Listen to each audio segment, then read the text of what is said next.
Howdy, I'm East Coast Pete. Welcome to my show, Who Named That Band? Who named that band Oingo Boingo? I'm curious. One of the strange stories in rock, sure, it's a ridiculous name, but everything else about this band is curiously endowed with quality. They're called New Wave, but they are more in a class by themselves, almost unworldly world music, decidedly surrealistic. Danny Elfman is the heart and brains of the body of Oingo. The Mystic Knights bring forth the boingo. This began not as a band, but as a musical theater troupe in 1979.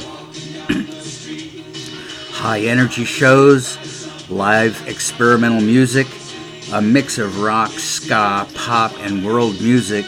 The band's history spans 17 years. Their best-known song, Only a Lad, and Dead Man's Party, and Weird Science. As an autonomous band, they started as ska punks, becoming well-known in Southern California during the 80s. Lineup changes brought them closer to pop music until flowering as alt-rock in 1994. They were an octet. They became simply Boingo, with the horn section retired. Oingo returned and they play Halloween in 95 before disbanding. They put out a bunch of Halloween shows. You got to go see one of those. Way back in medieval times of the 1970s, the Mystic Knights of the Oingo Boingo began as a street theater group in LA, east of the land of Nod. Danny Elfman's brother Richard was the director. The name was borrowed from an Amos and Andy TV series which ran from 1928 to 1960, written by Freeman Gosden and Charles Correll. If you need more context, refer to the Spike Lee film Bamboozled. The Mystic Knights of the Sea from Amos and Andy became the Mystic Knights of Oingo Boingo with the Elfman brothers. 15 performers played over 30 instruments, including some self-built. Danny became the director in 1974. The group moved away from street theater to recorded music and concerts. They played everything from Cab Calloway covers, Balinese gamelan styles, and Russian ballet music. Later, they played original music written by Danny Elfman. In 1979, Danny Elfman reformed the group as a rock band under the new name Oingo Boingo. Many of the musicians left. Steve Bartek, guitarist, and Dale Turner, Sluggo Phipps, and Leon Schneiderman, a brass trio, remained with Dan Elfman, who was taking a cue from contemporaries, The Specials, Madness, The Selector, and XTC. Don't Go to the Basement was one of the first originals. I'm Afraid appeared on a compilation album called LA In. The band issued a limited print EP intended for distribution to radio stations and A&R reps.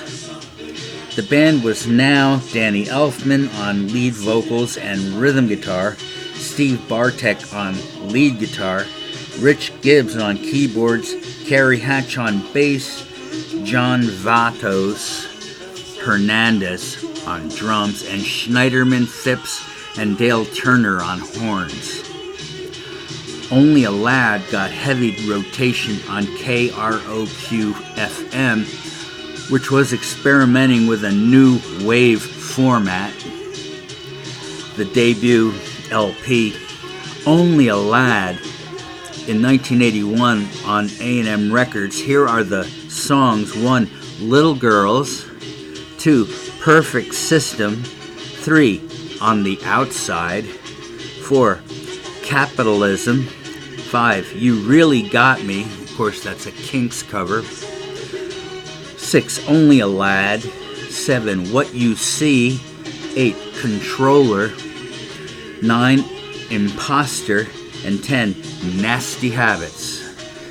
Called New Wave for lack of a description, their use of exotic percussion, a 3-piece horn section, unconventional scales and harmony, and surreal imagery was a genre-skewing combination.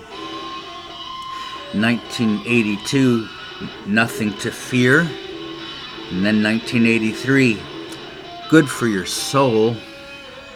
84, bassist Kerry Hatch and keyboardist Rich Gibbs left to form Zuma 2.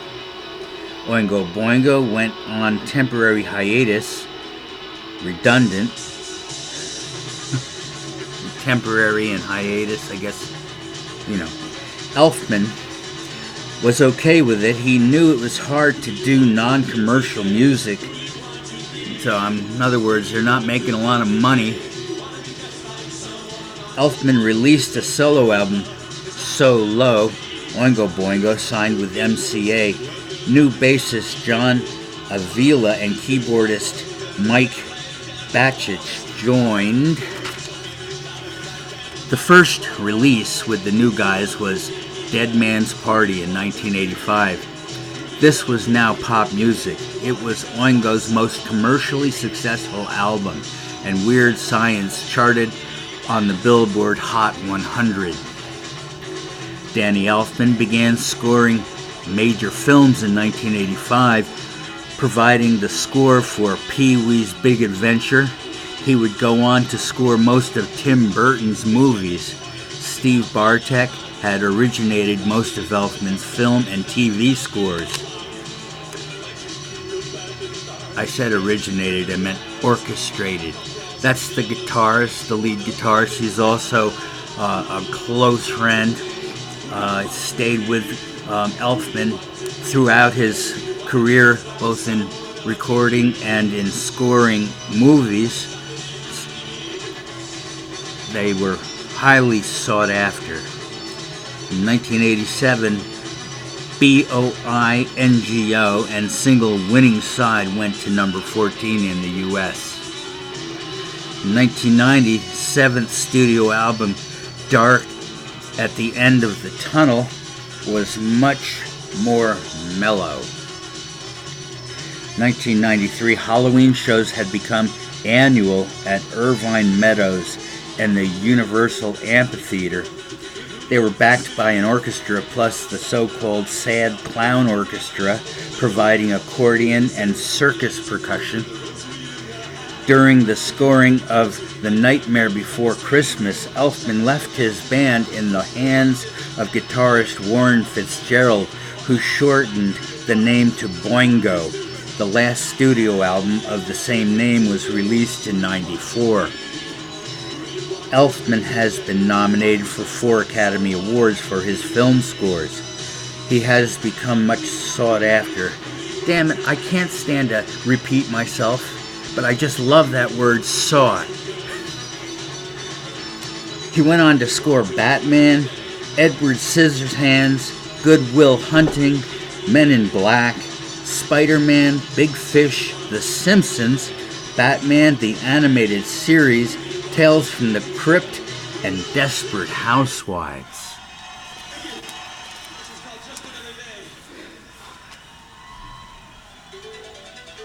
Gamelan? Why not? I've told you what gamelan is, right?